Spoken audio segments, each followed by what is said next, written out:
அபார கருணா சிந்தும் ஞானதம் சாந்தரூபினம் ஸ்ரீ சந்திரசேகர குரும் பிரணமாமி முதான்பகம் அத்வைதாசவ நண்பர்கள் அனைவருக்கும் என் நமஸ்காரங்கள். இன்னைக்கு நம்மளுடைய சேனல்ல உப்பு பரிகாரங்களை நம்ம இந்த பதிவில் பார்க்கலாம்.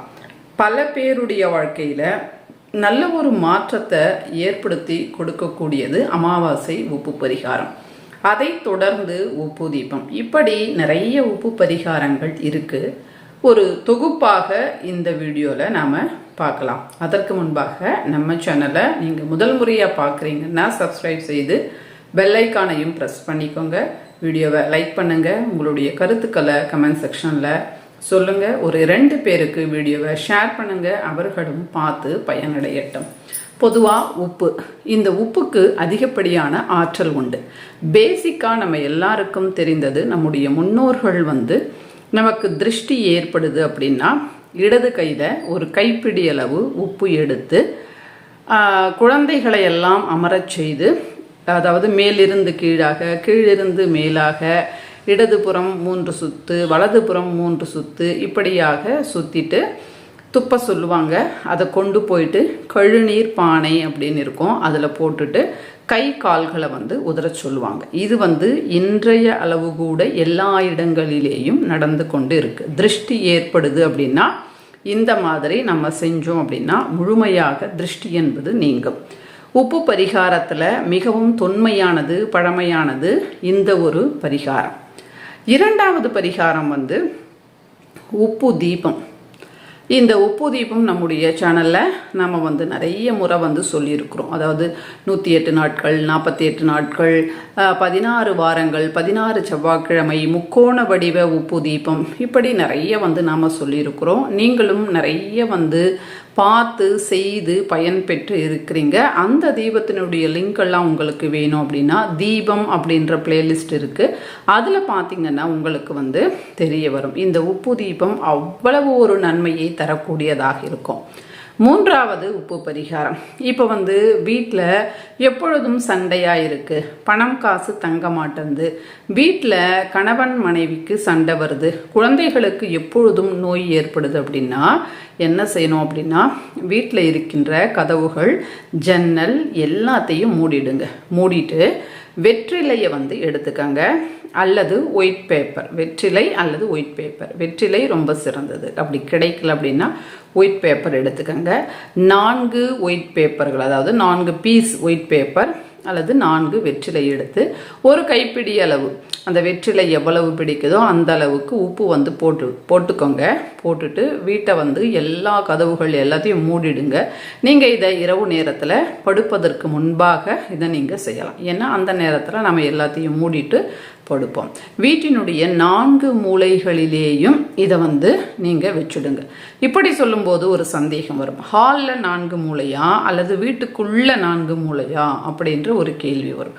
வீட்டுக்குள்ள 4 மூலை, அது பூஜை ரூம் இருந்தாலும் பெட்ரூம் இருந்தாலும் வீட்டினுடைய 4 மூலைகள், 4 கார்னர்ஸில் இந்த உப்பை நீங்கள் வச்சுடுங்க. வச்சுட்டு படுத்துக்கோங்க. அப்போ என்ன நடக்கும் அப்படின்னா, வீட்டில் இருக்கின்ற கெட்ட சக்திகளை இந்த உப்பு உள்வாங்கிக்கொள்ளும். மறுநாள் காலையில் நீங்கள் எழுந்து எல்லாத்தையும் எடுத்து ஒரு தண்ணீருக்குள்ளே போட்டுட்டு அது கரைந்த பிறகு கால்படாத இடத்துல போட்டுடுங்க. வெற்றிலை அல்லது பேப்பர் எது வச்சாலும் நீங்கள் அப்படியே செய்யலாம். இதன் மூலமாக வீட்டில் இருக்கின்ற நமக்கு கண்ணுக்கே தெரியாத எதிர்மறையான சக்திகள் வீட்டை விட்டு வெளியில் போயிடும். இதனால் வீட்டில் இருக்கக்கூடிய நபர்கள் சந்தோஷமாக நோய் நொடி இல்லாமல் இருப்பாங்க.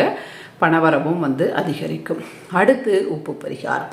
இந்த ஒரு உப்பு பரிகாரம் எப்படி செய்யணும் அப்படின்னாக்கா, இப்போது வீட்டில் வீட்டினுடைய நிலைவாசல், அந்த நிலைவாசலில் இதை உங்களுக்கு ஒரு 2 முறை நான் சொல்லியிருக்கிறேன்.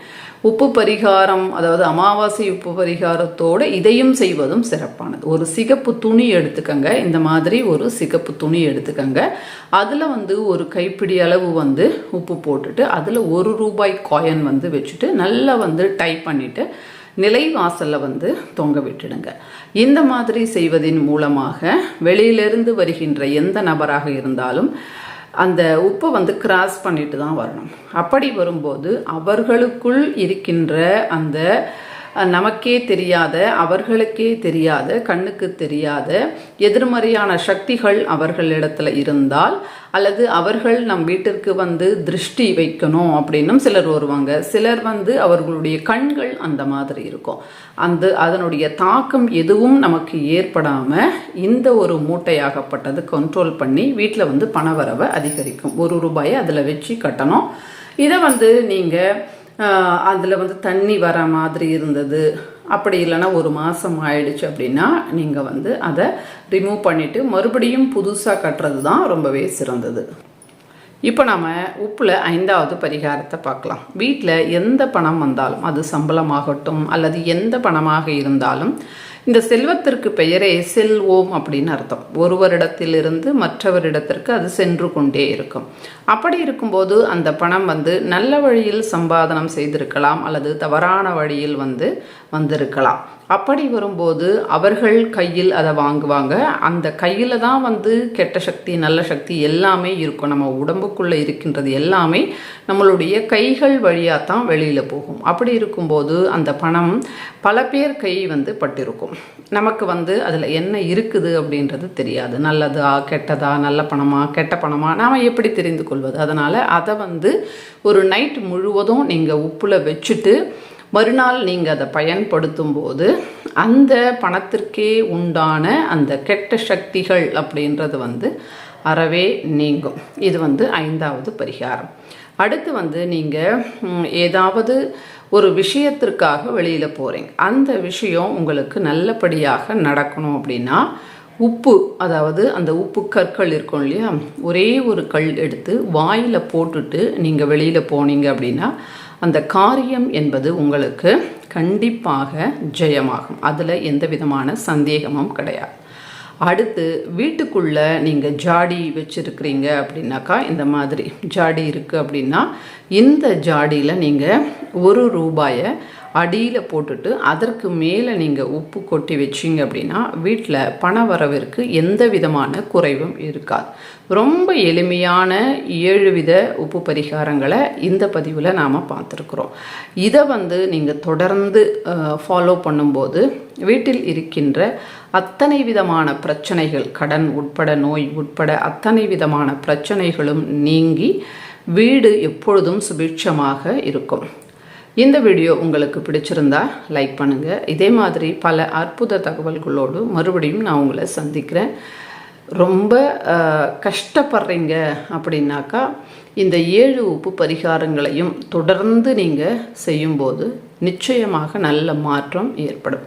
நன்றி, வணக்கம். மகா பெரியவா சரணம்.